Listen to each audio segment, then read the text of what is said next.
भारत एक विशाल खंडप्राय देश। कश्मीर से कन्याकुमारी और गुजरात से आसाम तक 3000 विविध बोली भाषा बोलने वाला एक विविधता से भरपूर प्राचीन ऐतिहासिक देश। 1947 में आज़ाद होने के बाद इन 70 सालों में देश ने मंगल तक का अपना सफर पूर्ण किया। आज पूरी दुनिया अमेरिका को सुपर पावर मानती है, लेकिन आने वाले सालों में भारत दुनिया का एकमात्र सुप्रीम सुपर पावर होगा। उस दिन हम पूरी तरह से आज़ाद हो जाएंगे।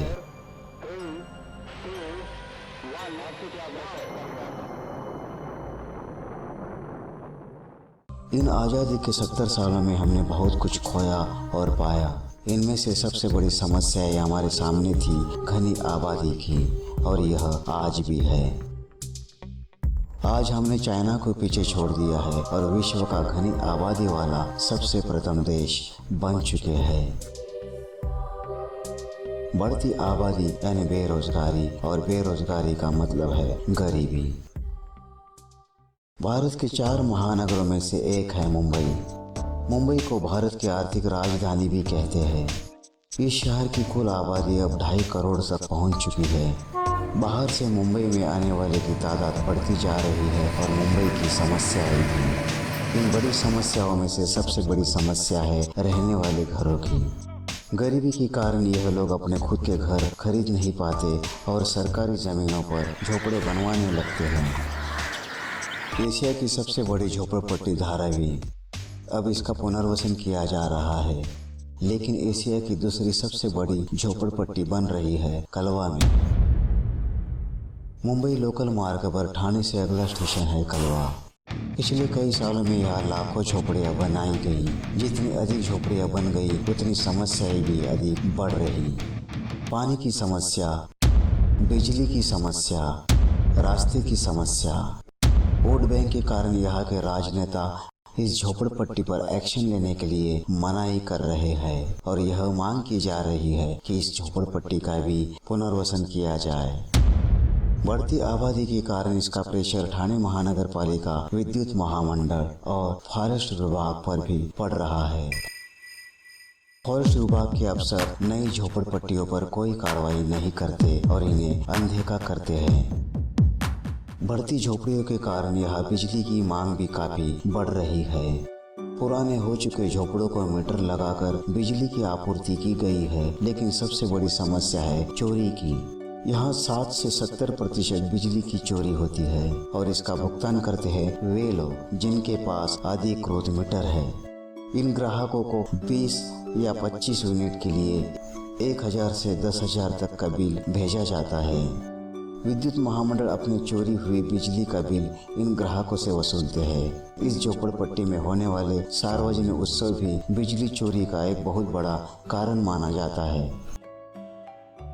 बिजली की समस्या के अलावा यहाँ शौचालय की भी दुराव्यवस्था है। हर 100 लोगों के पीछे एक शौचालय। सवेरे के वक्त इस पर काफी दबाव पड़ता है और यहाँ काफी भीड़ लगी रहती है। इससे यहाँ के लोगों की सेहत भी खतरे में पड़ गई है।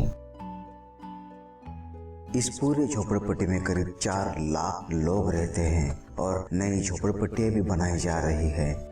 जगह न होने के कारण पहाड़ खोदे जा रहे हैं और खतरनाक स्थिति बनाई जा रही है।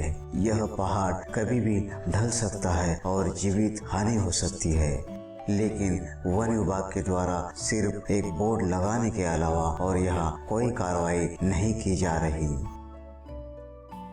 इस सारी झोपड़पट्टियों से कलवा स्टेशन की दूरी है करीब 17 से 18 मिनट। कलवा स्टेशन पहुंचने के लिए यहाँ सबसे अच्छा साधन है ऑटो रिक्शा।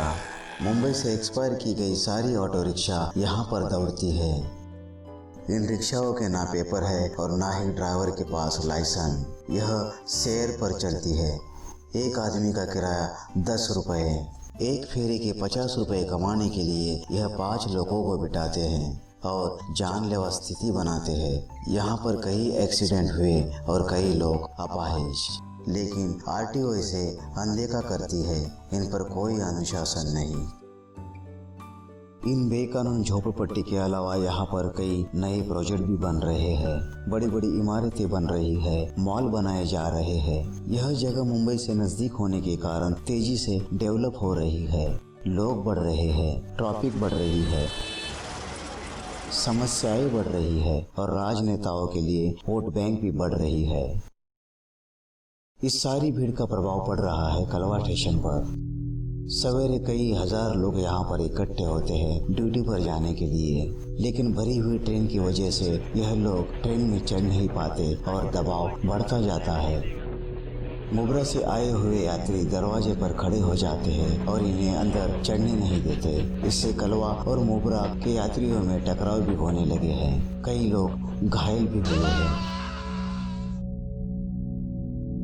लेकिन रेल प्रशासन इस पर कोई आपत्ति नहीं जता रहा।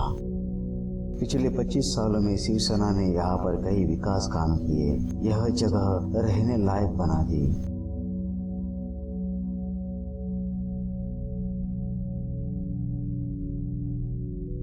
बाहर के लोगों के लिए यह झोपड़पट्टी एक नेगेटिव मानी जाती है। यहाँ पर टैक्स के नाम पर पैसा वसूला जाता है, रेशन कार्ड के नाम पर पैसा वसूला जाता है, पानी बिजली देने के नाम पर पैसा वसूला जाता है और सरकारी जमीन पर झोपड़े बनाकर देने के लिए भी कई लाख रुपए वसूले जाते हैं।